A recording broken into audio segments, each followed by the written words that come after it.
Welcome everybody to the Built Different podcast, and we're here for the very first episode of what we're going to call Gold Rush.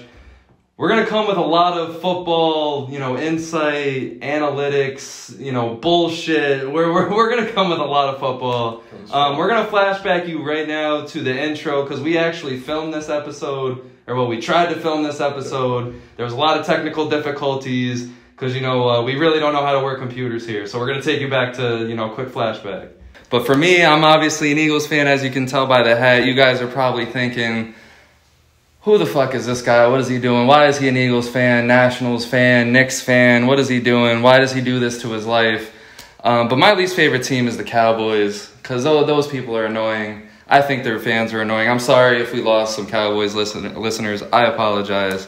But my favorite player, Nick Foles, you'll see me in his jersey a few times. Big Dick Nick. Sorry. He earned that nickname, Nick Foles. My favorite player now, I like Devontae Smith. Jalen Waddle, though. Jalen Waddle, he's fast. He's good. Very underrated. Not a lot of people talk about him like they should. My least favorite player, though, I don't hate too many guys, but if there's one guy we had to come up with, I think it's Carson Wentz. How can that be? I don't like how he exited Philly. He kind of made it about himself, but that man is made of glass. And as we see in Indy, as we see in Washington, that guy's heart is made out of glass too. But anyway, my favorite moment, I don't want to be cheesy and say it was the Eagles winning the Super Bowl because I think that's every Eagles fan's favorite moment. So to dig a little bit deeper, I think it's when Nick Foles proved to the world that his dick is the size of the Empire State Building or the Bell in Philly, whatever you want to use. I'm not a Philly native. I'm a New York native. When we destroyed the Vikings, and the way it's looking right now, we might get a nice rematch this year, maybe. Maybe the Eagles and the Vikings it looks like a collision course. I would love to see it as long as Aaron Rodgers and Tom Brady don't wake back up. But that was my favorite moment. The Eagles, they ran in there and they beat the living hell out of Case Keenum, who will appear on this podcast. Well, not appear on this podcast. Maybe. Maybe one day. Come on in, Case. Got some questions for you. He'll appear eventually. But yeah, we destroyed them. So Bill, tell us about yourself, man. Finally here. Nice to meet everybody. Good to put a face to my name. I've been behind the scenes a lot, but happy to be in front of the camera. Even with a face for the radio, still happy to be here. So I'm born and raised upstate New York. I'm a Troy boy through and through. I am a Dolphins fan, despite my Minshew jersey, which I'll get into in a little bit here. But I've been a Dolphins fan all my life. I don't know why you do that to yourself, but I do the same thing myself. I'm a Mets fan, a Dolphins fan. I'm kind of born for mediocrity, but trying to climb out of that, I guess. Ouch. The Mets have sniffed it. The Dolphins definitely sniffing it right now. Win Mets. But we'll see what happens there. My favorite player of all time, LaDainian Tomlinson. He's been the most exciting player I've ever watched in the NFL. Right now, I'd say it's got to be Tua, just because I have been a believer. I think Flores did not do this man justice. I will say I have been a very, very huge Tua fan since he's been in college. He's the right build to do it all. And so after seeing the Vikings win a game like that, does that change the opinion that you had last week?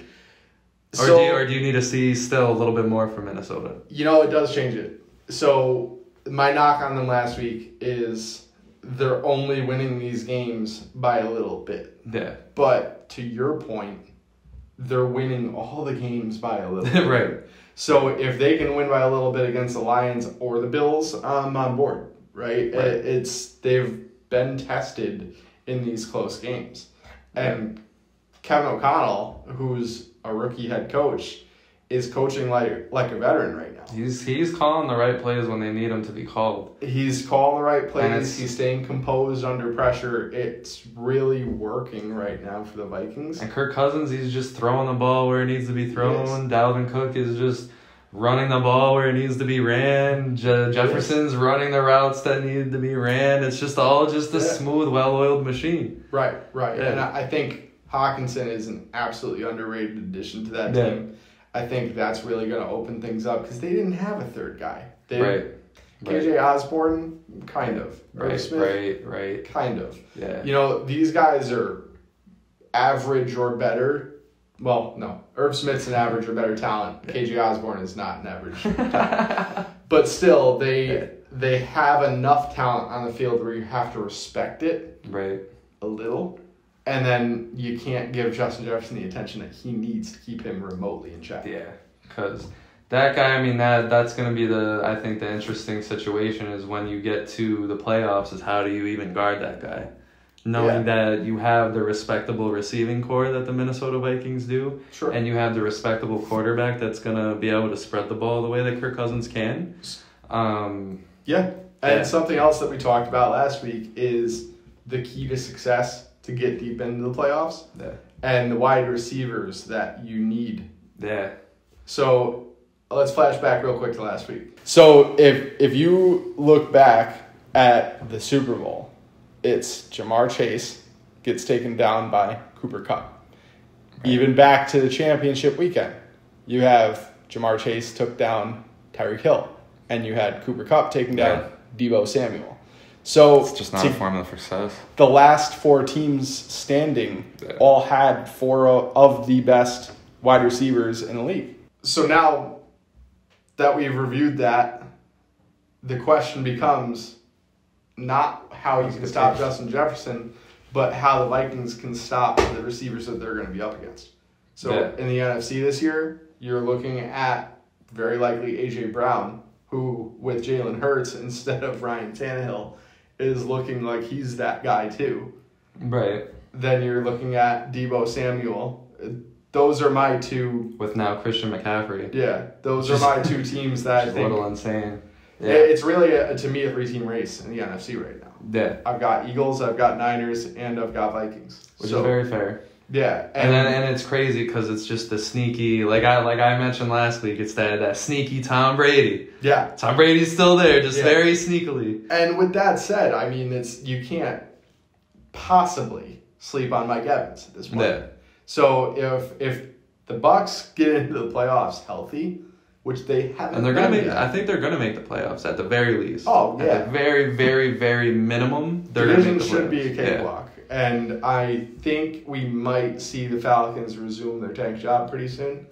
If the Bucs continue to pull away a little bit. Hold on to that thought, because it's crazy that you bring that up, because I actually have a very interesting theory that I'm going to bring up by the end of this podcast. Sounds good. We'll circle back on that piece. Yeah. So if the Bucs end up getting a couple games lead, there's no point in the Falcons trying to keep winning like they're currently doing. They need to build draft capital. They need to tank properly. Right, and for the Falcons, I think you appreciate what you saw in the first half of the season. Yeah. Like, you can't be mad at the record that you're going to end up having. You know, you guys won games that you really weren't supposed to win. Yeah. Your talent really shined. You know what you have now. Take that into the offseason and try to win next year. Because that division is going to be winnable next year. I mean, if Tom Brady comes back next year, he's going to be a little bit worse. Yeah. I mean, we really don't know anymore. We don't. We don't know what to expect from this guy anymore. We'll see who he's married to. See if he needs to get another fresh divorce. I mean, I like this version of Tom Brady. It's fun. Yeah. He's just a fun guy now. Yeah. He's just a fun old man just playing football and just trying to catch. And speaking of Tom Brady, Germany was wild. Wow. Holy Germany. That was epic. I mean, it was perfect. It was, not only was it perfect, it was a great game. It was. Because we see too much in sports, like, you know, through the NBA, MLB. I don't pay attention to hockey too much, so I don't know if they play in different countries. No, not that I'm aware of. But we see it too much where they throw these, special games in different countries, and the games don't really live up to it. They're not really that exciting. But this game, that was a good game. Yeah. I thought it was a great game. Problem is, they keep sending the Jaguars to London. Yeah. So there's your problem. But, the all-time classic that everyone thought was going to happen at the beginning of the season, being Tom Brady versus Geno Smith, really lived up to the hype. Right, and because everyone at the beginning thought it was going to be a meme, and then holy shit, it's actually going to be a good game. Yeah. Geno Smith actually builds And that's why, like, when I wrote the notes for this, I was like, it's actually a great scene that was set up for a great tale. Like, the legend Tom Brady versus Geno Smith, who throughout this season builds up this great story for himself as, you know, building his career back up. Because who in their right mind thought that Geno Smith was going to revive his career? Who in their right mind? Only Pete Carroll. Right. Exactly. And that's why that man is where he is and why we're all where we are. Because he's the only one who would predict such a thing or believe in such a thing. Yeah. I'm not taking away from Geno Smith. He's talented. Obviously, that's why he's an NFL quarterback. Yeah. But then we're gonna touch on that. But yeah, it was beautiful. The crowd, the matchup, the game. How about the whole crowd singing what they probably thought is America's national anthem? West Virginia, Mountain Mama, take me home. And that's the thing, and it was just beautiful. The cameras panning. They all have different NFL jerseys on from different teams.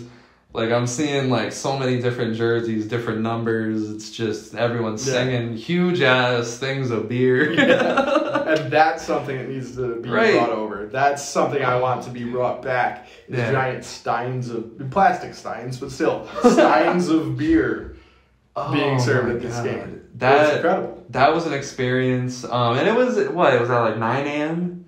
9:30 our time. Yeah. It was, you know... I mean, it was regular time for them. Yeah, you know, regular football time, whenever that is in Germany. It probably 9 a.m. It wasn't 9 a.m. there. It would be like...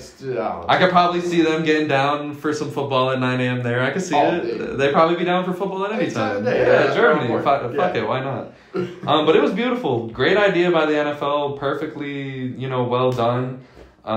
Brady versus Geno Smith. Who would have thought? And it was just great. And, you know, hopefully, you know, Geno Smith, I hope the Seahawks Geno Smith thing carries on into the playoffs. Hey, maybe they win a game, and it could be Tim Tebow fashion where, you know, the Seahawks win a game. And I think it's going to be tough because the 12th man plays a huge role in Seattle. Yeah. Right. I don't see them taking the division. Yeah, because they're probably not going to have a home game at all. With the Niners starting to get up to speed, and we're going to talk plenty of Niners today, I believe. But with the Niners getting up to speed, I don't think they have a chance at a home game. If they're not home, they're not taking it. That's sad truth, but that's my truth. Yeah. So before we get off of Germany, though, I want to ask you, where else should the NFL be? Man, it's interesting. It's a very interesting topic. I think somewhere majestical, right?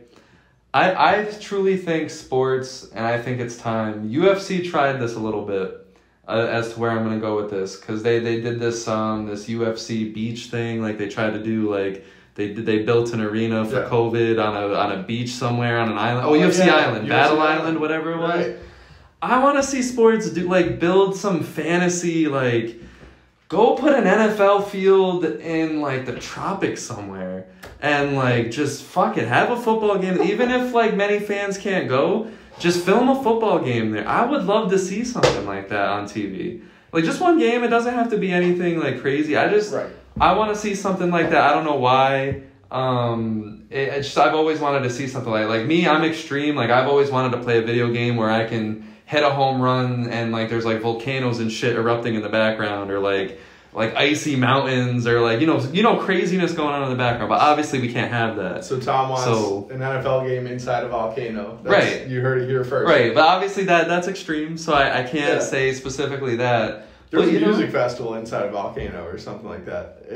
These things kind of exist. Yeah, you can fit a music festival. You can fit football. Yeah, you can fit a football field. But, you know, realistically, like, find a way to get it, like, with a huge mountain setting in the background. Yeah. Think of MLB with Field of Dreams. Like, we're like that. Stuff like that. Somewhat sarcastic here, but at the same time, this is legitimate. Just get creative. Like, just get creative and do. I mean, obviously, you know, this Germany thing, like, that's like a country setting, but, you know, go majestical, get creative, you know, let them play on a beach. I don't care. Right. So understanding if there is some serious travel restrictions and a lot of red tape and barriers that we need to figure out to even have a game somewhere, let alone what I'm about to get into. But how about just uncapitalized markets that we can get a new team in? or teams in? Is there anywhere you feel that we should have a team that doesn't have one? I mean, the way football is set up, right? Because first things first, like the way I see it is the way that the rest of the world understands football, they understand it as soccer. So it's a hard selling point for the rest of the world, which obviously not with Germany. That kind of proved my theory wrong already. Though. I mean, London is very much on board. I don't know. It's like it's American football. I mean, I think like obviously baseball they have a Canada team. Basketball they have a Canada team. They're looking into possibly getting a Mexico team. So obviously it works. I don't know. I feel like football. That's just like it's like America's sport. Like I feel like they got I don't know. For some reason, I feel racist when I say that. I don't know why, but like, I feel like football got to stay America. God bless. I don't know why, but you don't have to cheer for the Canadian team, man. Like, yeah, no, I know, but untapped markets. I don't know. I'm not really sold yet. I mean, I like it more as a huge event. Because I think it's special. I think it's more special as that event where that one-time thing in Germany, because it was Brady versus Geno Smith, the crowd, it was beautiful, everyone was united. Yeah. I think it would kind of take away from it a little bit more if it was spread around across the season, because then, what if that team starts sucking and then you lose that kind of fan attraction, et cetera, et cetera. As time goes along, will the fans still show up? Who knows? Maybe Germany catches some random beef with America. We've been to war with them before. Who knows? I'm not saying anything, but there's just a whole lot that goes into that. Yeah. I would just love to just keep it as a special event because it was truly special. Yeah. Yeah. And Goodell wants teams there. They want. That's the end goal. Big money. Right. Of course. There was a ridiculous turnout for that game. It's obviously a sold out Munich Stadium, but there's a wait list for those tickets. There were a bunch of people that wanted to pay for it and couldn't. Right. So by all means, there's plenty of money to capitalize on. But logistically, is it fair not only to the teams that have to play there, to the players that have to play there? Yeah, that was a disgrace. I was just so tired of the Pro Bowl. We don't have time to get into how bad the Pro Bowl is today. But we do have time to get into how you get to roast Josh Allen. We always have time for that. So, thinking a little bit more about my take on Josh Allen and the hate mail that I got from it. Yeah. So, I really wanted to dive into a little bit more about why people think Josh Allen is as good as he is and why I don't think he is. So I'll kind of come from the standpoint of, I'll make this interesting. I'll come from the standpoint of why people like Josh Allen. Let's hear it. I mean, Josh Allen, you think of the Buffalo Bills. The Buffalo Bills, it's a city, we live in New York. Yeah. The Giants, the Jets, New Jersey. I didn't know Bills fans growing up, but I knew they existed. Right, and it's like... I wasn't around them. I was around Giants and Jets fans. The Buffalo Bills being the only real New York team, but then the Giants and the Jets always out really shadowing the Buffalo Bills. Yep. But then finally, Josh Allen comes along. He's this wild guy with I guess you can say inaccurate cannon of an arm. Yeah. Wild guy, finally starts honing in on it. But then he's just miraculous out of nowhere. I truly think, he didn't really get beat last year. I mean, the rules are the rules. You can't hate the game. The game is what it is. The rules were there. They were in place. I truly think that the Bills win the Super Bowl if the things were just a little bit different. They don't lose to the Chiefs. And then I think your opinion might be a little bit different about Josh Allen if they win the Super Bowl. But you do have a lot of fair points about Josh Allen, where Bills fans would be, blind to them, rightfully so, because they got a good guy leading their charge. But he's a top 5 quarterback in the NFL, I think. I think maybe a top 5. And then at the very least, I think that's good with all the amazing quarterbacks that we got. I absolutely agree with that. I'd say top 5, but a lot of people think he's undisputed top 1, and there isn't a number 2 really. And I think Patrick Mahomes is light and day better than he is. Yeah. And Patrick Mahomes won that game. You know, and we can talk about how perfectly Josh Allen played that. Right. But Patrick Mahomes did as well. And right. that game in particular, by all means, it's his best game he's going to have in his career. And it does suck that you do that and you still come up with a loss. Yeah. That's terrible. I wouldn't wish that upon anybody, even Josh Allen. Yeah. But every other game is really what I'm here to talk about. And what makes a quarterback the best is they do things that other people can't do, right? What makes Mahomes good, he can contort his body to whatever angle, make whatever throw, whether it's overhand, underhand, sidearm, backwards. He does no-look passes. This guy's wicked. This stuff is ridiculous. This guy's wicked. And that's not something that's replicated anywhere else. Right. And he elevated his game even further this year by doing it without Tyreek Hill. Yeah. And, you know, Travis Kelce has had his spurts, but even he isn't necessarily the absolute alpha male that he's been in Kansas City for most of Mahomes' career, all of Mahomes' career. So, realistically, he's doing this with Juju. He's doing it with Marquise Valdes-Scantling. He's doing it with now Kadarius Toney. Not saying Kadarius Toney. He makes his teammates better. He does. Yeah. He elevates everybody. And these guys, who knows if he's going to make a Hall of Famer out of somebody. Where these guys couldn't do well with Ben Roethlisberger. Well, Juju did fine with Ben Roethlisberger before his arm fell off. But Marquise Valdes-Scantling couldn't do anything with Aaron Rodgers. And Kadarius Toney couldn't do anything with the elite Daniel Jones. Right. So now you look at Josh Allen and the talent that's around him. The Bills have an absolute stacked roster.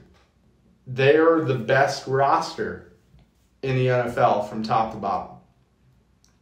If he can't win games with that roster. So, I mean, something could be said for Josh Allen. I mean, Stefon Diggs wasn't a Pro Bowler until he played with Josh Allen. That Pro Bowl is a vote, man. But Stefon Diggs, he didn't have his best seasons of his career until he was... Yeah, and by all means, I will tell you that Josh Allen is better than Kirk Cousins. I'm not going to argue that. You got it. But he was very close to a Pro Bowler when he was in Minnesota. Which is... Yeah. But he's still leading the league in interceptions. How do you do that when you have these guys that can go up and fight for a ball? There are a couple more throws that probably should have been intercepted, but Stefon Diggs is a monster and rips the ball away from the defense, a la Justin Jefferson. What Josh Allen does that other people don't do is makes unsolicited mistakes on some throws. He has to be more consistent. Consistency is how you're going to win games consistently. And for me, if you can't throw the ball to the right team throughout a whole game in November, then you're not going to be able to string a bunch of games together in January to get to the Super Bowl. Yeah, that's definitely a very fair point. So speaking of, if you're building a franchise, Josh Allen or Lamar Jackson. So this is a good question because, Josh Allen, now he's coming under the same light that Lamar Jackson was, where, you're amazing. You can do all this amazing stuff on the football field. Yeah. Can you win when it matters most? Neither one of them has yet. Right. Obviously they have a very long career ahead of them, hopefully. They both play very wild on the football field, so we say hopefully. Yeah. So which one you're building a franchise, which one do you want the most? So I don't think this is a question of whether or not the Bills continue to sign Josh Allen. I don't think this is a question of whether or not Lamar stays in Baltimore. Yeah. Because they're two entirely different scenarios. I don't think there's any team that thinks more highly of Josh Allen than Buffalo. However, Lamar, I think, is sought after by different teams. That in itself doesn't necessarily draw which one I would prefer. But I am still leaning Lamar. I would go Lamar here because I know what Josh Allen can do when you give him the most talented roster in the NFL. Wow, I think that's if deep. you put Lamar That's deep. on that exact team, I think it's game over. Yeah. I don't think anybody can beat that team. And I don't want that to happen because, again, I'm a Dolphins fan. I would never want Lamar on the Bills, but that was a good one. That was a good take. I mean, I'm going Josh Allen here. The reason that I go Josh Allen here is because if we're building a franchise, I'm looking for this year, and I'm also looking a couple years down the road. Health-wise, Lamar Jackson has proven that he can stay on the field despite all this running. But I'm also thinking a couple years down the road here. I trust in Josh Allen's bigger frame to stay a little more durable than Lamar Jackson. I like that, Josh Allen, I like his arm more than Lamar Jackson's. I think in the game of football, seeing that we're going into more of a fast-paced, more of a faster-paced game, more of a running game, more of quarterbacks getting hit, I would rather trust Josh Allen getting hit than Lamar Jackson getting hit. And that's just basically what my decision boils down to, because realistically, I'm a big fan of Lamar Jackson. I'll defend that man until the day I die. You guys will probably hear me get into some very heated discussions about Lamar Jackson, because there will be times where I defend that man very passionately, because that guy I've been defending since his college days, because that guy has completely gotten such an unfair rep in this league. That guy, still to this day, he wasn't even supposed to be an NFL MVP. He wasn't even supposed to be, I don't even want to say he wasn't supposed to be drafted, because, he's just an unreal talent, but he fell so far in the draft unfairly to begin with. Yeah, and I actually, what's cool is, and I'm not going to act like I'm well connected, I got a chance to talk to John Harbaugh. And it was after he drafted Lamar Jackson. Yeah. I asked him how excited he was that Lamar fell to him in the draft. Yeah. And his response was, well, I think Joe's going to have a hell of a year, talking about Joe Flacco. So, listen, we were not in a setting where he's ready to give me a playbook by any means. Yeah. And I can't hold that against Coach. It's probably a pretty political response, but just to show where he was really... Because it was like he... pushed into a corner. Even the coach couldn't believe in his draft pick. And it never made sense to me, because he absolutely ripped it apart in college. He was putting up unreal stats. Fell in the draft because everyone was just like, oh no, what is he going to do in the NFL? Even started, doing some good things in the NFL, and everyone was still like, oh no. And then, he didn't really perform well in the playoffs, but at the same time, it's like, everyone was like, he's not supposed to be playing this well, and then when he finally doesn't play that well, everyone was like, oh, why didn't you play that well? Right. Okay. It's a totally unfair rap. And listen, he has made the throws. He's made the elite level throws. Right. Hollywood Brown dropped them. Yeah. So you've seen his elite arm talent, elite leg talent. And to me, this is where I actually disagree with you, especially on the Josh Allen versus Lamar Jackson taking hits. Lamar knows how to take a hit. Yeah. He rolls ankles and stuff. It's different. I just mean because Josh Allen's just a bigger, more athletic guy compared to the smaller Lamar Jackson. By all means, if you that's just kind of a luck thing, I guess. Yeah, if you told me both of them had to go head on against Ray Lewis, sure, Josh Allen.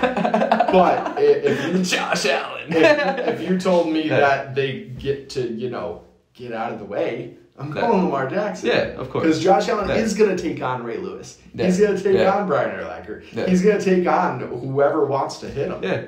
And instead of doing that, Lamar gets out of the way. He runs out of bounds. He avoids the hit. He lives to fight another day. This segment, the Leader of Men segment. So on this segment, every week, we're just going to, either shout out or not shout out some either good or not good leadership. So to set the scene first, we want to just kind of take a big overview. Really going to focus in on some coaches that we love, some coaches that we don't love.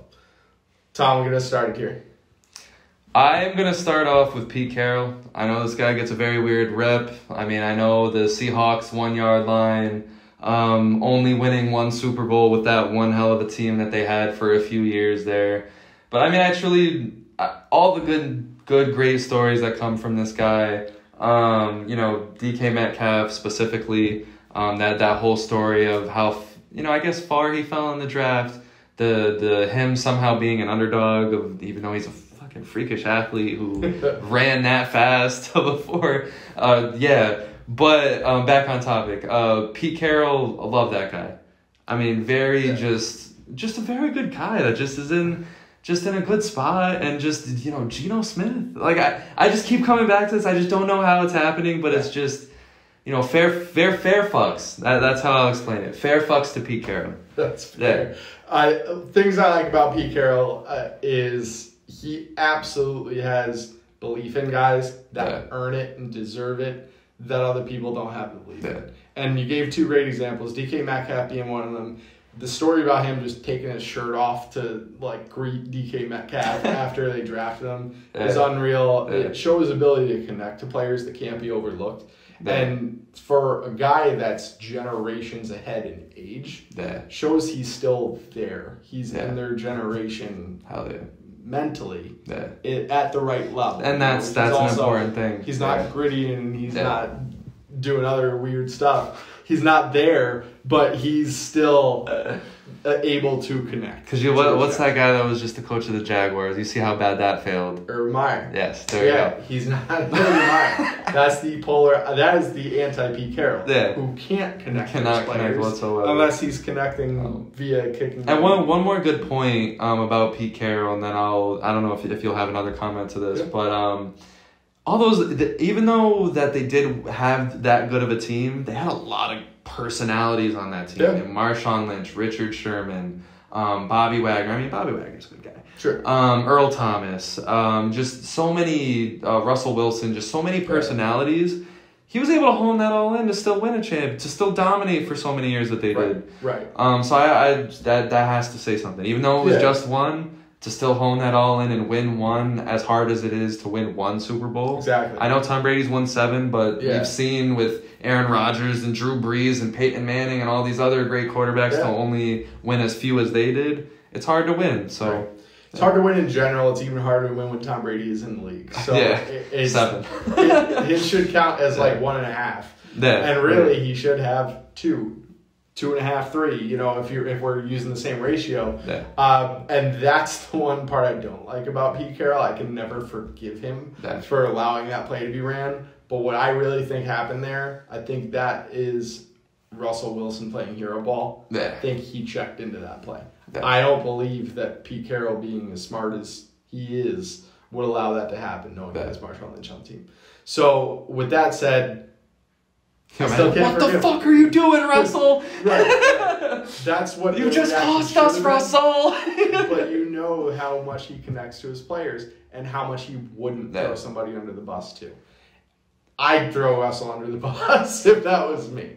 I'd throw it a lot farther under the bus than he ended up throwing that ball. There's probably a lot of drinks after that night of how far they were going to bury who did what. Yeah. We're never going to find out. Yeah, my favorite meme from that. For all we know, it was Richard Sherman who called that play. Right. My favorite meme from that is when Pete Carroll's working in the Starbucks window and says, "Here, do you want me to hand you this drink? Or do you want me to step back 10 yards and then throw it through the window at you?" It's unreal bad decision making, but I can't chalk that up to his decision. But I still can't forgive him for it because he never did say it's not his decision. Yeah. I feel like we might have to have a whole, in the off season, we might have to dedicate a whole 30-minute, where we watch this play over and over and over and over. I'll never do it. And I don't want to see it ever again in my life. It's mind boggling. Yeah. Who else you like? Jeff Saturday. How can you not like Jeff Saturday? He fucking won his game, baby. I love that. Yo, I mean, I love this because what I want to see is I want to see less of these coaches that are just fucking stats, plays, stats, plays. I mean, I know you have to come in with a playbook and you have to know your shit as a coach. I love that. You want that as a fan of your team. Yeah. But I also love the guy that just fucking puts motivation into his guys, believes in his guys, can fucking just go in there and make his guys feel better about what they do. Yeah. Like that's just what the world needs. The world needs some Jeff Saturday. And I'm here for Jeff Saturday. And you know what? If Jeff Saturday beats the Eagles, fuck it. No, that would be bad. That would be really bad. That would be really bad for Eagles fans everywhere. That would. But I love Jeff Saturday. I'm a huge fan. Huge fan. I hope that the Colts like teach him some real like good head coaching shit, because I know they can. They've had a lot of good people go through their organization. I know they can get him there. I know they can get him up to speed. He has the side of coaching that a lot of coaches don't have, like those analytical game plan coaches. Yeah. Of course, it looks like a genius start right now. Yeah. It looks like they made the absolute right call. And all this, like, not hiring a guy that actually knows what he's doing looks great. I don't know if it's going to last. He made Derek Carr cry. He did, which that's cool in itself. That's crazy. And he may have gotten Josh McDaniels fired. Although I hear he can't get fired just because of financial reasons. Yeah. And they're too cash poor to actually hire a new coach, which is the worst reason to stick with a coach I've ever heard. But it's the Raiders. So that aside, Jeff Saturday is already building a little bit of a resume after 1 week. So I think he came in and fired up the trench play. And that's what they were missing. Yeah. Jonathan Taylor was getting tackled in the backfield when he was actually healthy and running for the Colts earlier this year. Yeah. And he was able to get on a groove this week. So that's all you need. And I don't care if you have Sam Ellinger or anybody else at quarterback. Get Jonathan Taylor going. If you got Jonathan Taylor, step one. You need somebody that can take a snap and hand the ball off. And the Colts can win games with that alone. That's it, step one. Yeah, their defense is good enough talent-wise. That team should win games. And depending on what Titans do tonight, which we're recording during the Titans game, by the way, depending on what Titans do tonight, I don't think the Colts are completely out of it yet, which is wild. Yeah. But they have a chance here. And that's what, and it's a lot to rally around. Yeah. Because it's like, as for the Colts, you have nothing to lose. Now the Eagles, they have lost to the Commanders.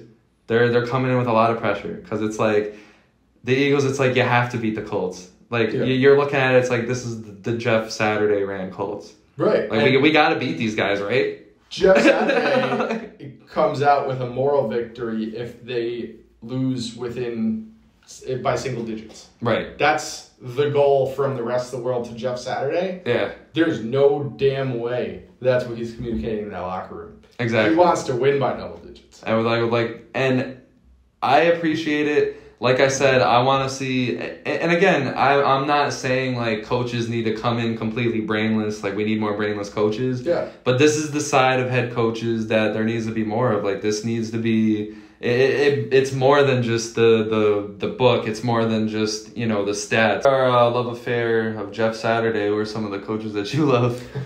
So I am absolutely going for a homer pick here, but I really like what Mike McDaniels doing with the Dolphins, man. He's starting to come around. I like it, coach. I liked him right from the rip when he had the phone call recorded on the plane where he was talking to Tua, and how polar opposite it was from the way Brian Flores treated Tua. Yeah, and it was needed. This goes back to what you were talking about, Pete Carroll and his ability to connect players. Yeah, Mike McDaniel wasted zero time to do it. Yeah. He barely had his bags packed when he started connecting with players. Yeah.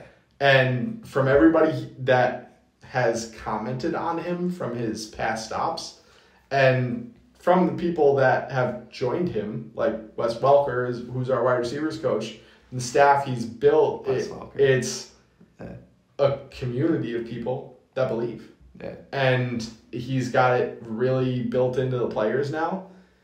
It went from, it's the Dolphins, the definition of mediocrity and just shittiness. Yeah, it's toxicity.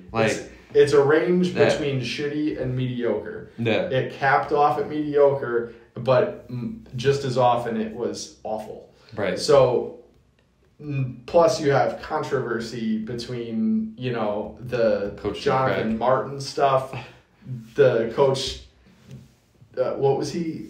He sniffed coke through the dollar bill and sending videos to strippers or something like that. And that's that's kind of the point that I was gonna make. Like you had the Coke incident, you had that incident that you just mentioned, Jonathan Martin, and you had the whole Flores stuff, you had the Tua stuff in general. Like I said, Tua coming into the league, he needs Watson stuff, right? Tom Brady stuff. You need you needed a coach to come in and just really just regulate everything. Right. Because it was a lot of madness, a lot of question marks. You're getting Tyreek Hill now. Yeah. Was he there before or after Tyreek Hill was signed? He came and then they got Tyreek Hill after. Okay. So I'm sure the Dolphins probably sat down with him like, hey, we're planning on getting something big. Right. They were probably planting the seeds of doing something huge at the time. Yeah. Maybe they were planning on getting Hill at the time, or they were planning on doing anything. Yeah, Chris Greer's been a maniac. He's been aggressive, which is great. Yeah. So who knows? But I gotta think McDaniel had a lot of say in hunting down Tyreek Hill to join that team. And this whole concussion stuff that came up with Tua didn't turn into a huge ugly situation that it could have. It very much could have, but at the same time, that's still up for discussion what he did and how he handled that. Right, but it seems for the most part Tua's back on the field. Correct. And it seems Tua could have taken if this Dolphin. My big opinion on that is that if the Dolphins organization was whack and Tua didn't believe, if Tua himself didn't believe at all, right. I truly believe he wouldn't be playing a game for the rest of the year. And if this was the Brian Flores-led Dolphins, Tua would not could be playing. Absolutely see that. Because Tua would just protect himself, and that probably would have been the last Dolphins game he ever played. Right. And he would have forced a trade. He would have just sat out. But he's back. And I think it says a lot. Yeah. Right. And I know we're talking about coaches here, but Chris Greer has built a roster around Tua. And there's no way that happens without Mike McDaniel coming in and saying he believes in Tua. Yeah, because there was all those question marks in the offseason, like, is Tua the one that's going to be the guy that actually elevates the Dolphins? It wasn't even really a question. It was where can they go to get the one? Yeah. And it was either going to be Deshaun Watson or ultimately Tom Brady. Yeah. So when those things fell through, a lot of Dolphins fans are up in arms. Oh, we're stuck with this. Those same Dolphin fans are very happy that they're stuck with this. So Tua's on an absolute tear. We'll circle back and talk about how good Tua is right now, how historic that is. But Mike McDaniel, what he's doing with that whole roster and his belief in the running backs, his belief in the receivers, he's definitely more the offensive guy. He's not talking as much defense, but he's doing a great job. I absolutely love it so far. It's early in a relationship. This might be our honeymoon phase, but I love Mike McDaniel and my Dolphins. Gotta love it.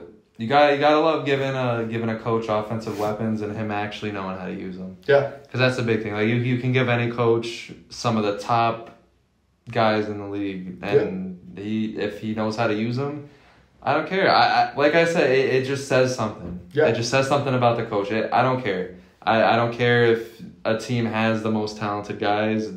You got to put it together. Exactly. And that's why I never took anything away from Belichick for having Tom Brady, why I never took anything away from Tom Brady for having Belichick. Like, they both still have to perform. And there's a lot of other stuff that goes on in that football field outside of the quarterback position. Exactly. 52 other guys on that active roster. And football is a crazy sport. It is wild.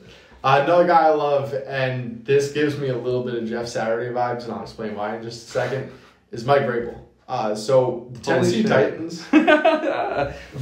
Titans are one of the most disciplined, one of the best coached teams in the NFL. Mike Vrabel has a way of managing games and without a ridiculous amount of talent, remind you. So I know what Ryan Tannehill is made of very, very well. I like Ryan Tannehill, but he is not a guy that's going to carry you anywhere. Derrick Henry, by all means, looks ridiculous. Great highlight reel. I don't think he's the absolute best running back to ever tread that field either. But Mike Vrabel knows how to get the most out of his guys. He's going to get you fired up to play on Sundays. And he's got incredible tactics. Whether it's clock management or, Hell yeah, getting the right people in the right places. I just agree. It's weird That's all that somebody can be that good, that climb the ranks that quickly. You know who else climbed the ranks awfully quickly? Jeff Saturday. Definitely quicker than Mike Vrabel. Yeah. And Mike Vrabel took some of the more traditional steps. But really, it's just a fiery guy that the team's going to get behind. I just agree. I mean, I really don't have much more to say than I agree because, I mean, it's a lot to say about the Tennessee Titans. They haven't really done much. They've subtracted. They traded A.J. Brown. Yeah. I mean, they haven't done much. They've it's just been Derrick Henry or bust. Right. They extended Ryan Tannehill to a ridiculous contract. Right. And for them to still be winning, for them to still be well into the playoffs every single year.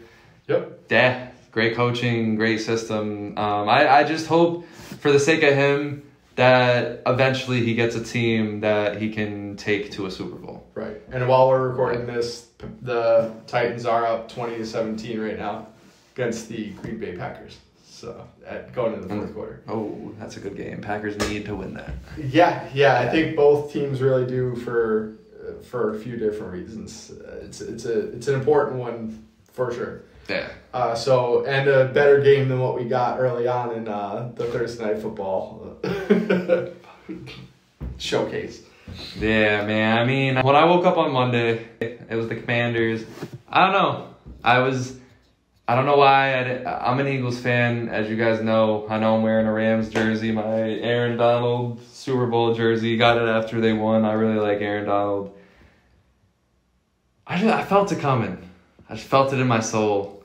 It just felt right. It just felt like a day that the Eagles were gonna lose to Taylor Heineke and the Commanders. Yeah.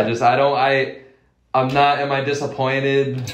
No, not really, because I'm glad that the Eagles didn't have that pressure of being undefeated. I don't want that pressure yet. I don't want the Eagles to have this pressure yet. I don't want Jalen Hurts to fall on his face until the playoffs. Yeah, I think it's a wake-up call that they needed, man. Yeah. I think they're bound to lose one. All the great teams, except one, have lost one. So it's gonna happen. And it sucks if it happens against the Commanders. Yeah. But imagine if it happened against Jeff Saturday. That could have been it, man. It could have been it. But I think a team learns a lot more from a loss than they learn from a win. Yeah. And you get better by learning. Right. About yourself, about your opponent. It's not going to feel good for Eagle Nation right now. It's, and to do it right before Chase Young gets back means I think the Commanders could all of a sudden string something together here. Well, that's the thing is like the Commanders, like Tyler Heineke, not for nothing, he's a winner. Right. He's always just randomly come up for the Commanders and won them some weird games here and there. They've got, I believe, a 19-38 record or something like that without him. And he's, I want to say, 10-9. He's silly. Got a winning record. It's absolutely during silly. that same span. So he's now started. This will be his 20th start. Now that Carson Wentz is healthy this upcoming week, and he's they're still starting Taylor Heineke. So this will be his 20th start in the NFL. There aren't all that many people that get to start 20 games in the NFL. So he's got a sample size. And he's won at least as many. And he took Tom Brady to his limit. Was it last year or the year before? Year before, right? I want to say year before, yeah. Yeah. Took Tom Brady to his limits. He did. I know you remember that one. I don't know. There's just a clip that constantly plays in my head of Chase Young just slapping the back of Heineke's jersey after that one touchdown. It's impressive. And you got to cheer for that guy. They're doing it without a lot of big names on that offense. Terry McLaurin looks like the real deal when Heineke's on the field. Yeah. And he looks like a joke when he's not on the field. Right. There's no coincidence. And that was my issue with Carson Wentz when he was on the Eagles. It's like when Carson Wentz is on the field, it's what is gonna make Carson Wentz look better. Yeah. That was always my issue with him. And when his talent declined, it's nothing. Yeah. Nothing's gonna make Carson. That's what sucked about Carson Wentz is that it's literally only what makes Carson Wentz look better. Yeah. And then the talent declined, and nothing made Carson Wentz look better, so nothing looked good about Carson Wentz whatsoever. Yeah. It was just horrible performance after horrible performance. But people still believe that they were going to get this random MVP back, but I just knew. I mean, I'm not saying, like, yeah, I'm glad he got injured again and got traded and, you know, whatever, but yeah, Jalen Hurts. And speaking of just awful Thursday football, just to circle back to what we had to endure earlier on in the season, I will say it, I'm perfectly content if I never have to watch Russell Wilson play football again. Oh, my God. Yeah. I mean, I really don't want to see this version of Russell Wilson for too much longer. I mean, like, I'm at the point where I hope he retires soon. Yeah. Yeah, like what? He's gotten how many national TV games this year? I want to say it was 6 out of the first 8. Yeah, and I mean, and I'm not even talking just the Thursday and Monday games, like the Sunday games that he gets as well. We had Sunday night, we had a Monday night, we had a Thursday night. They were just showcased. And then there was a Sunday morning as well. And what sucks is that the Broncos, they may have ruined what could have really been something phenomenal with everything that they've compiled over this rebuild. Yeah. I mean, I'm not saying that Drew Luck was going to be like this quarterback, but of the quarterbacks that they could have gotten, and I don't remember what quarterbacks were available at the time, but they could have done differently. I mean, I get it. I get the attraction with Russell Wilson. But what I saw last year was this same Russell Wilson that I'm seeing this year, just worse. Yep. Because the Russell Wilson that I saw last year, I'm seeing someone that just, like, realistically just bitched and moaned and just didn't really do that great. Right. He wasn't that fantastic of a leader. No. And I'm seeing a guy, I mean, he's not really bitching and moaning. He's presenting himself well, but he's just not doing good whatsoever, and he's not leading at all. Right. And it sucks because, Denver, like, they did all that. They gave you the keys to the entire rebuilding. They ended the whole rebuild, gave you the keys, believed you, they gave you everything, and you're getting outplayed by Geno Smith. Yeah. And you've got a stable of running backs behind you. You've got talented receivers. This rookie tight end, Greg Dulcich, is the shining light of this team. You've got talent around you. Why can't you do something? They got a decent defense. That team would only have one loss if they scored 18 points every game. That's the bar. Which is nuts. That's the bar that you need, 18 points. And you're Russell Wilson, and you can't score 18 points a game? Yeah. Off of your talent alone? Yeah. It's almost like you're not trying. Right. Like, you're telling me you're not talented anymore? That's false. I can't believe that. Yeah. And I don't want to hear that you're playing with some sort of injury. Like, I can't hear that anymore. What do you think happens sooner? Russell Wilson making the playoffs again, or Russell Wilson being on a baseball team? Whew. Or neither? I don't think he's going to play baseball. I don't think he's making playoffs. So I'm between the other two. I think he'll get lucky. And make the and playoffs. Get picked up by the Oakland Athletics? we'll find out. No. But, like, it sucks. I'm sorry to all the Denver fans. I'm not really sorry. You guys got that cool Peyton run. I think that was cool for you guys. But it sucks because you guys got all this talent, and then you traded Noah Fant, who I thought was going to be cool for you guys. And you guys now get to go see him play in Seattle under Pete Carroll, who ultimately at the end of the day looks great in this whole saga between him and Russell Wilson. And now it's like Russell Wilson is taking shots at Pete Carroll now in the media. It's like, dude, just stop. Like, this is a failure of a year. Yeah. Turns out Noah Fant was actually the most talented player in that whole trade. Yeah. Which is crazy. And you did not get what you thought you were getting, and you gave exactly what you knew you had. How are you 3-6? Yeah. By having the worst offense in the league. And you're the issue.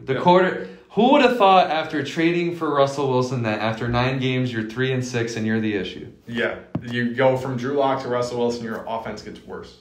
It's impressive, really. Not in a good way, but it's impressive. Very impressive. So other stuff from Week 10 that I want to discuss. Can we just spend a minute and talk about Justin Fields? Yeah. Justin Fields strung together in a ridiculous pair of games. Yes, between the Dolphins and the Lions. Listen, I know they're 3-7. Yep. I know it's the Chicago Bears. But I think for me, it's time to I'm going to exhale on Justin Fields because I was nervous at the beginning of the year. I thought maybe there was a lot of potential for him to be a bust. Yeah. But I'm going to exhale. I think Justin Fields is going to be good in this league. Okay. I'm not exhaling just yet. No? Now, don't get me wrong. I just brought up the fact that these are two historic games. More rushing yards in a 2-game span, I would venture to say, than any 2-game span One for of a the rushing most quarterback. epic photos ever. Epic photo from earlier in the year. That was great, too. Yeah. He gets props for that. Yeah. He gets props for 178 rushing yards, most in the regular season history for one game. And then he tacks on another 140 so yards against the Lions. Crazy. It's ridiculous. But he hasn't really showed me that he can pass the ball yet. He's got a broken play that really comprised a good chunk of his passing yards in one of those games, and he's still just not really piecing together. They still lost both of those games too. So that I can't blame him as much for, because really that Bears defense without Roquan Smith is nothing. It's a bunch of folding chairs could trip you up better than Bears defense. Folding right chairs now. is crazy. But you still have to take a little ownership and win some games for me to believe. And when you put up a historic performance and still don't do it in a way that ends up winning your team the game, it means that it's empty stats to me. Yeah, but it's the Bears. The Bears.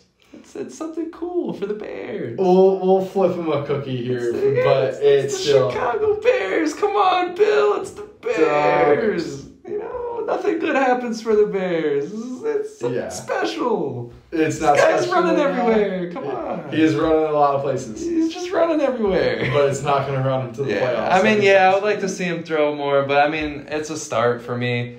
For Justin Fields, I was really nervous seeing him across this year. This is his second year, right? Yeah. And second year in the NFL. I will say, I'll go on record, and I will say, I thought he was bad. Yeah. Not just he's not there yet. I thought he was just flat out. Well, I thought he wasn't going to make it at all. Right. I thought there was no shot for Justin Fields. I would have been shocked now if he was I think benched by now. Yeah, now that's not happening anymore. Yeah, now I think at the very least he has a shot in this league. Yeah. I'm not saying he's gonna be fine. Well, I know I just said a minute ago maybe I'll cut it, maybe I won't.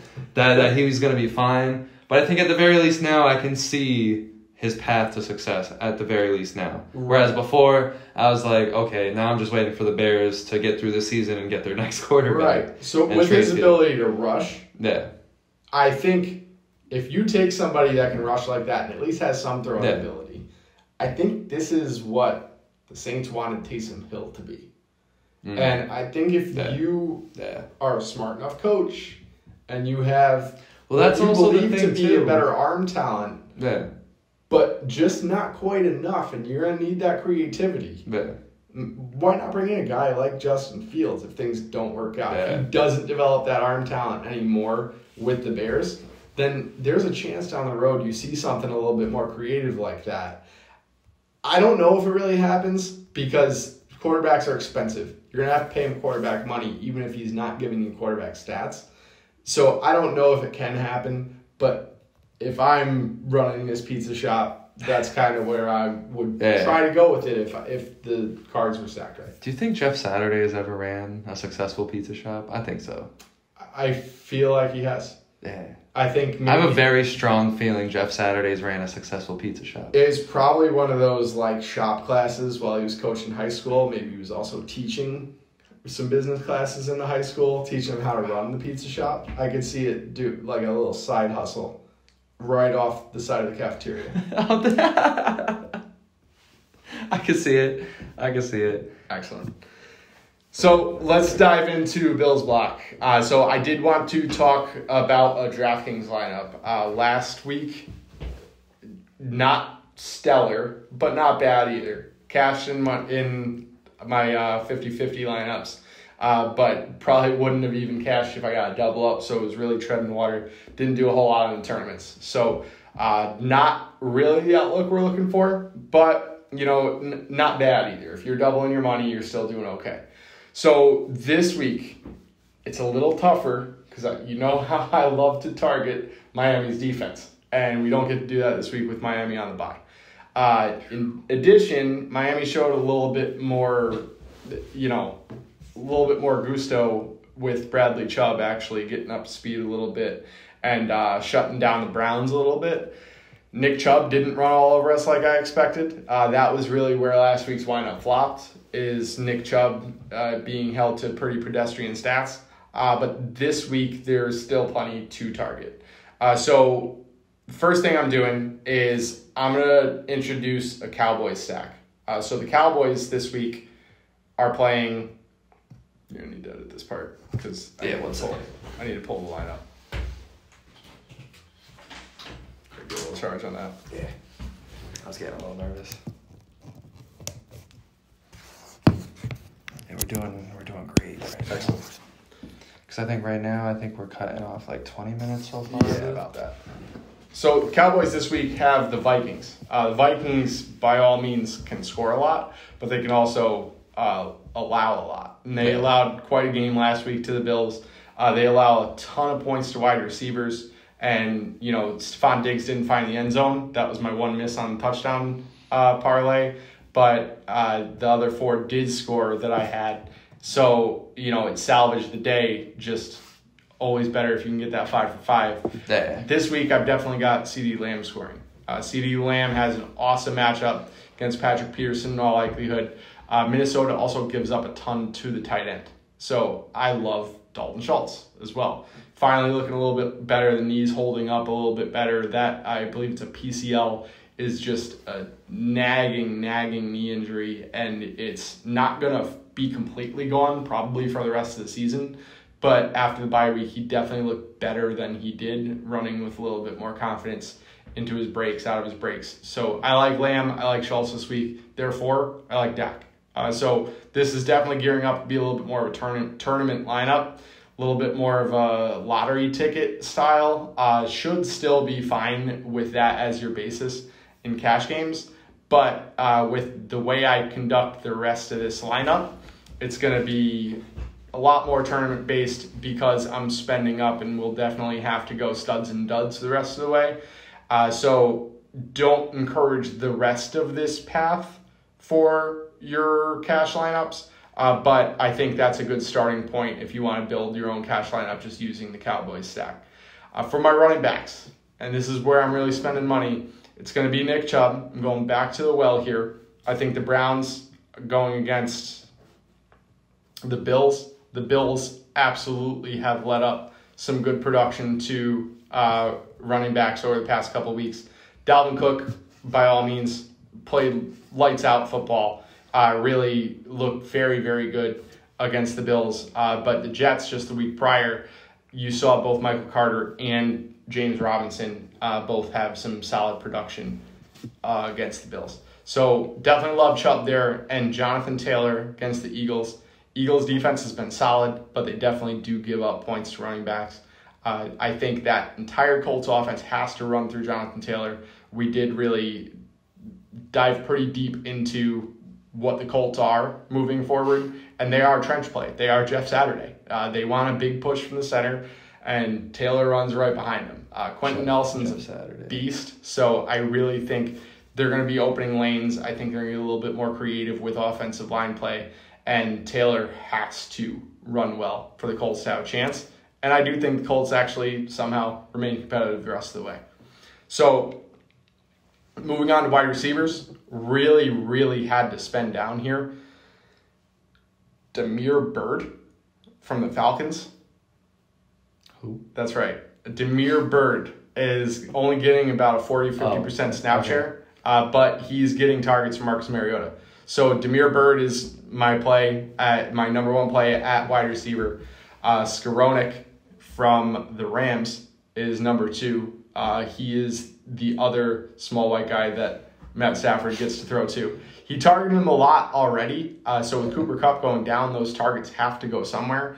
I think snap share increases, therefore I think targets increase, and he is catching some balls. Yeah. I don't know if he finds the end zone here. That would be the icing on the cake, but I do think he probably nets 7 or 8 receptions, which on DraftKings point per reception gives you a nice floor. Plus, he's going to get some yards alongside of that. That's fair. Outside of that, I've got Nico Collins. Nico Collins of the Texans does have a plus matchup here, but I just really think he's priced wrong at only $4,100 on DraftKings. You can get him into the lineup for a nice value play. That leaves us just enough funding to sneak in the Eagles defense up against Indianapolis. By all means, I think Taylor's going to get his, but I think the Eagles defense is going to get theirs. They ranged up to 9 sacks in a single game this year.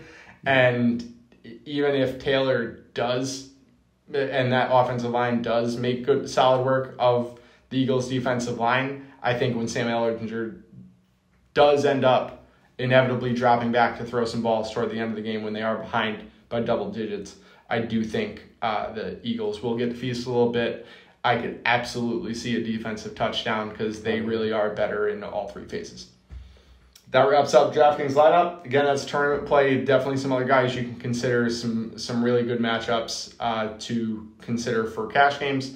Definitely feel free to shoot me a private message if you need a particular that was play. Bill's block. I love that. Now let's go to Tom's intuition. A whole lot of bullshit. So...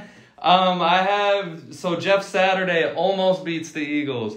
So I have the Eagles. It's going to be a very sweaty one. I have the Colts. I have them leading at halftime, but the Eagles ultimately winning. I have the Colts going in with maybe a 3-point lead, maybe less if that's how it works out. However it works out, they'll have a very small lead. A lot of people will be talking about it. There will be a lot of memes made at halftime, but ultimately...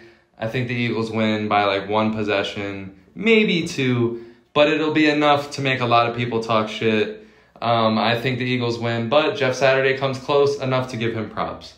Second thing, I think we're getting late in the season. I think something controversial is going to happen. Don't ask me what. I'm not going to tell you, but something controversial is going to happen. Maybe a ref is going to blow a game. I don't know.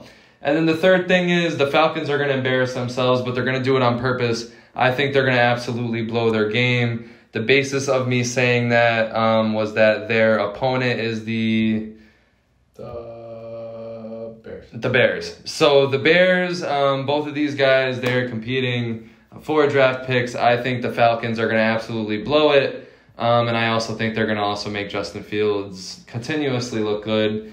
I think the Falcons embarrass themselves. They purposely lose by a lot in this game, so take the Bears over. So now, we're going to go to the 5-on-5, or the 5-and-5, where we pick 5 teams to win. Basically, the rules are simple. We did this last week, so our current records are... We're going to show them on the screen. So basically, last week we picked 5 teams to win. Basically, the only rule to this is don't be a dickhead. Don't pick obvious teams. For example, like this week. Yeah. Yeah. So, for example, this week, basically, you're not going to pick the Ravens to beat the Panthers. You're not going to pick...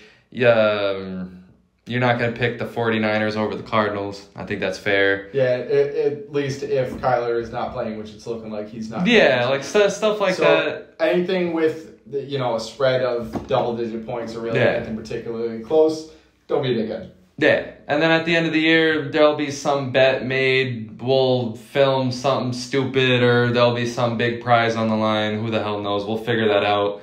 Maybe on the podcast, be like, oh, that's a great idea. Yep. But either way, throw it in the comments. My 5 here, let me get a side-by-side here. My first game, the Titans went up by 10, by the way. Ooh. Over the Packers. Nice. Wow. Yeah. Halfway through the 4th there. I had both of my touchdown scores for that game, which are not part of today, but I did have Christian Watson scoring 1, and I had Derrick Henry scoring 1. So. Wow, that's awesome. But I got the Jets over the Patriots.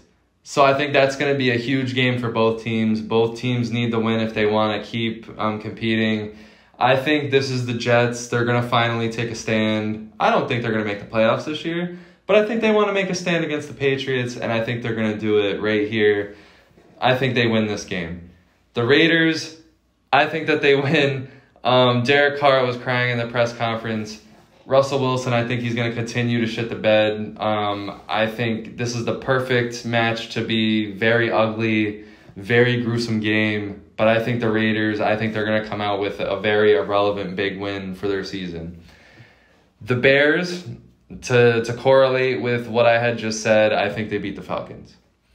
The Rams, I believe that they beat the Saints. I think the Saints are now in a position where they've lost enough games where they're going to probably not want the Rams to continue losing games, because I think now the Rams are at the point where, maybe they're going to want to lose some games, because is Stafford's hurt now? Stafford's probably back for this game. Oh, okay. But are they even in a position? Because they lost last week, didn't they? They lost. I think. Yeah, now they're 3-6. Yeah. So it's like they're almost out of it. I mean, this season is nuts. But I have the Rams to pick off the Saints. It's a very close matchup still. They both suck. Whatever.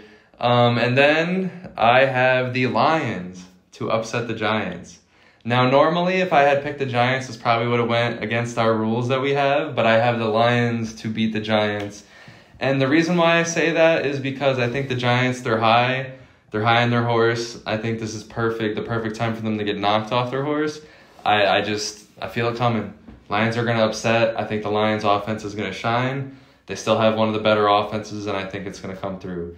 Now, for the 5 touchdown scores, I got Michael Carter for the Jets. As you mentioned, they did really well. I think they're still trying to find, their lead guy after the injury. And Michael Carter, I believe he's going to be a touchdown scorer again this week. He scored last week. I believe he'll score again this week. A.J. Brown for the Eagles, he had a horrible game. Horrible game against We'll do it twice in a row. Yeah, there's no shot that he has a bad game against Jeff Saturday and the Colts. I think he's out to have, I don't want to say 100 yards, but I think at the very least he'll have 70-plus yards, including a touchdown in that. Lamar Jackson, I think he's going to have one hell of a game against the Panthers. I think that includes a rushing touchdown. Sure. Travis Kelce, I think he's going to be in the end zone. I think, honestly, if I was to make a crazy ticket, I would have Travis Kelce in the end zone twice. Against the Chargers, actually, the Chargers are up there. Tight ends do score decently against them. Yeah. That was a random stat that I found that kind of led to this.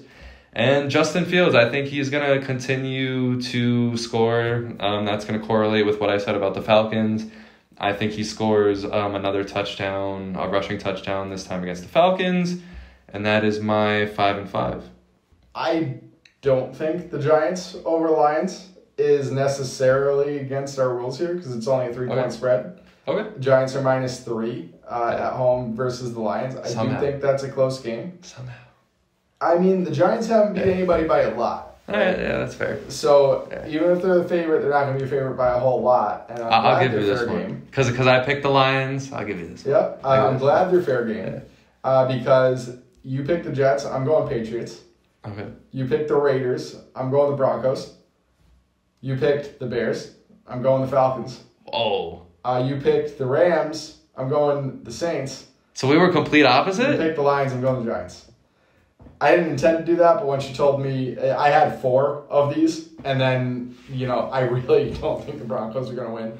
But just for, me and Bill are going head-to-head. Let's go. We're going 5 versus 5 this week, and we can look back at this week as probably a pretty big swing for the season. Imagine I get swept. I can see it happening. It's looking like it, yeah. So I'll drop a little logic on it. I think Bill Belichick is just a better coach than Robert Saleh.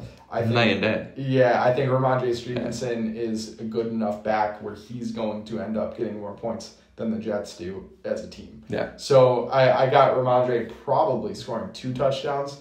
But at the same time, I wouldn't be super shocked if they do shut down the Patriots. I don't have him. I'm seeing this as a Jets, Jets. Yeah, I have faith in the Patriots here, and the Jets are the Jets. They will always be the Jets. They'll always be the Jets. So this has to be where they come down to earth. But the Patriots are always the Patriots, and they always lose that one random game a year. But you as a Dolphins fan know that. Correct. They lose the ones they're not supposed to, though. This is one that they're kind of supposed to lose. The Jets are shaping up to be a good team. Jets are ahead of them in the division right now. So I don't think the Patriots can lose that. Okay. Plus, if the Jets win here, that would put them in first place in the AFC East. You heard that right. A Jets win here would put them in first place in the AFC East. That can't happen. I think Earth freezes over if that happens. So, can't happen. So, on to Raiders versus Broncos. Mm-hmm. I think if there's one coach worse than Nathaniel Hackett in this entire league, it's Josh McDaniels.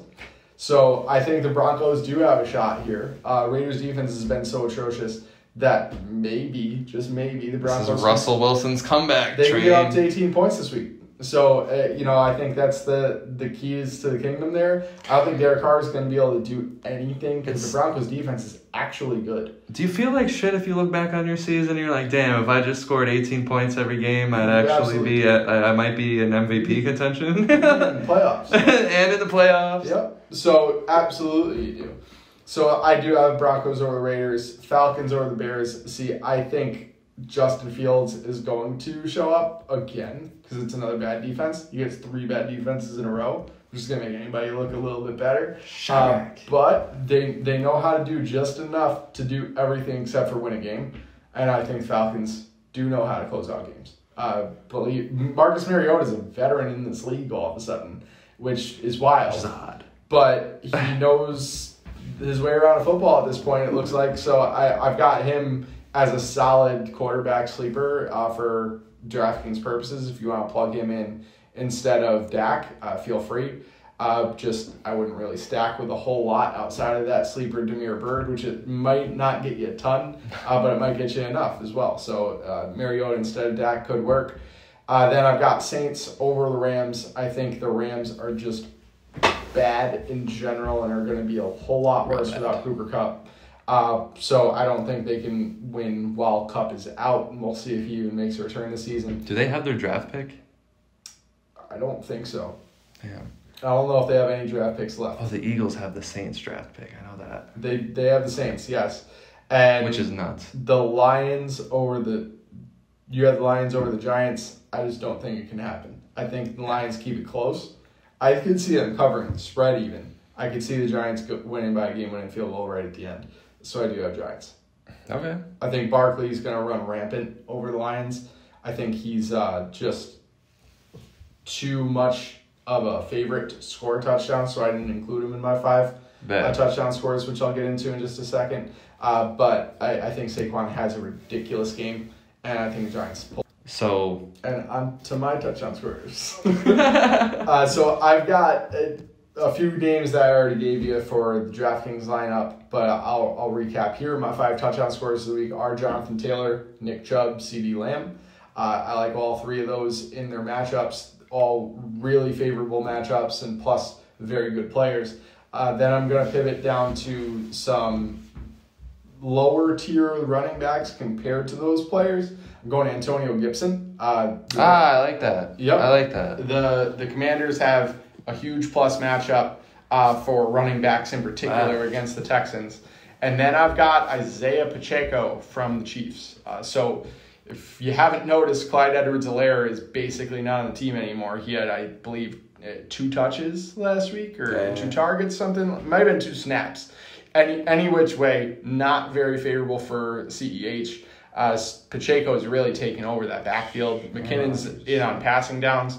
But I definitely like Pacheco to score one on the ground. He is their early down back right now.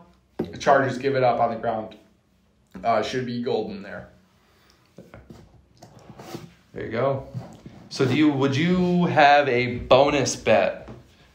If you could give one bet to the people out there, what would it be? I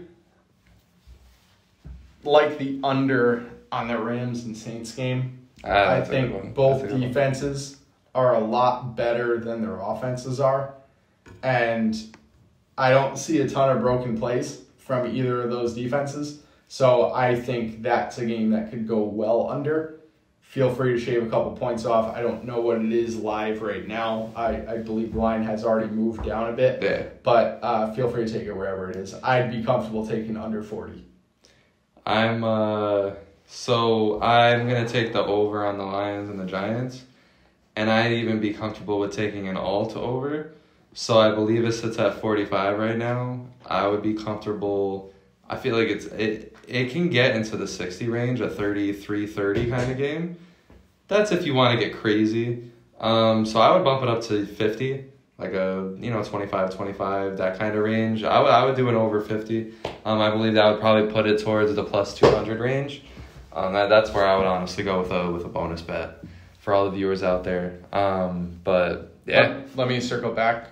The over under for Rams Saints is actually 39. I just said 40. That's crazy. I thought it was 43, and I think it's gone down even farther. So I would feel comfortable taking the under for Rams versus Saints anywhere, even under 36. 36? Okay. All right. I like that. Give us a wrap. So, as we close here, the Titans, they're closing on a win here against the Packers. Anything can happen in these last 5 minutes, though. The Titans are up by 10. They're giving the Packers the ball back. Anything can happen. I don't know what's going to happen when we close this podcast. But I will say Ryan Tannehill is 21 for 26 right now with 282 yards, 2 touchdowns, 1 interception. Wow. Derrick Henry has 87 yards rushing, while Aaron Rodgers is 18 for 31 with 178 yards. Is this not your possibly father's Aaron Rodgers anymore? I was going to see if this is possibly the end of Aaron Traylon Burks outbreak, but it looks like it's the Robert Woods sighting in Tennessee with 6 for 69. His first appearance here, really.